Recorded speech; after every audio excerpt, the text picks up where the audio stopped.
Hello, welcome to this review of the Selens diffuser rebounder. I'm going to do a review of this product and I'm going to also compare it to other flash modifiers like this. So the Selens diffuser rebounder comes in a bag. It's a piece of silicone essentially with some magnets in. It's floppy, it's sturdy, it's pretty much the same as the Magmod version. You can drop it, it's not going to get damaged at all. Also, you can get the set with a flash adapter that holds it onto the flash. I've got the Magmod version on my flash, and you can see the Selens version is a lot smaller. I would advise you to get the proper Magmod version. It's stronger, it's bigger, and it's just much better. The diffuser clips onto the Magmod grip, and it doesn't come off no matter how hard you shake it, which is excellent. It makes it great for going outside and using outside. If you use the attached Selens one, however, it does come off. It doesn't hold it as well, so vigorous shaking, you can see the magnets come out of the Selens one. Not very good. I really do think that the proper Magmod one is an essential purchase. However, the diffuser is pretty much the same. So now I'm going to take some photography. I'm using, due to the small space, 35mm lens with flash triggers. So this is my mannequin against the background, and I'm going to be taking pictures of this mannequin. So the flash is mounted on a nightstand, and I'm going to be using TTL for flash settings. So you can see here we've got the Magmod Mag grip on the flash. That's going to hold the Selens modifier in place. So point your flash up, and just for reference, it's quite big. It's comparable to a mannequin's head, and it's really easy to fit on. You just click it into place and it's that easy, and you know it's not going to come off.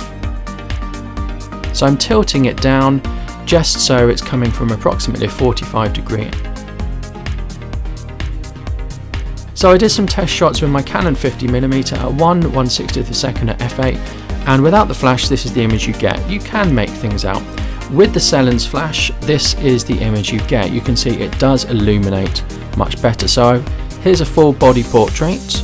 It does cast some light, and here I'm using 35mm with the same settings. The modifier illuminates as well. So what I did was I put some just black foil around the modifier to see if it bouncing gave any effect, and I don't think it does at all.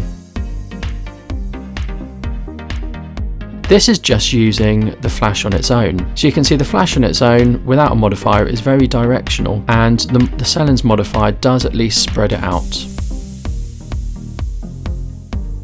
The first modifier I'm going to compare it to is a reflective umbrella. You can see the reflective umbrella is a lot bigger than the Selens diffuser.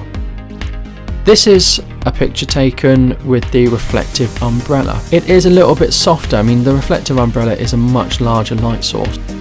Second modifier I'm going to compare it to is a Lastolite softbox, which again is a lot bigger and more difficult to pack. Now I'm fitting the Lastolite softbox. This takes ages to fit compared to the Selens modifier. It's quite an effort to build. And again, it's very directional, this softbox. I'm not sure it's any softer, in all honesty, than the Selens. So I changed the position of the Lastolite softbox, just to see if that made any difference. And when I changed the position of the softbox and I pulled it further away, I did get a better coverage of flash illumination. And it does seem fairly soft from shooting straight on. If you want to get a gauge how soft it is, have a look at the shadow cast onto the background. So now what I'm going to do, I'm going to fire the Selens flash modifier from the same position. So I've got to move it slightly forward because the softbox took up a lot of room. So I'm going to be counting it from where the front of the softbox is. So I've just moved it forward, but pretty much kept it in the same position. Let's have a look how the Selens does. So we're getting a very similar image. Again, how soft is it? Look at the shadow cast on the background. There isn't much really to tell. Probably the softbox is slightly softer, but it's very difficult to tell. Again, I think you're getting a comparable image with the Selens. You're not getting overly harsh illumination, you're not getting hard light with the Selens, and it is usable. So I know I didn't advertise this at the start, but I thought at the end I might as well compare it to a Rogue flashbender. Now this, I think maybe is the small or medium size, it's not the massive one. Again, it's less fiddly than an umbrella and less fiddly than a softbox, but much more fiddly than attaching the Selens, which is magnetic. You've got to sort of wrap it round and find the popper and put it on. And this is the image I got with the Rogue flashbender. So what do I think of the Selens?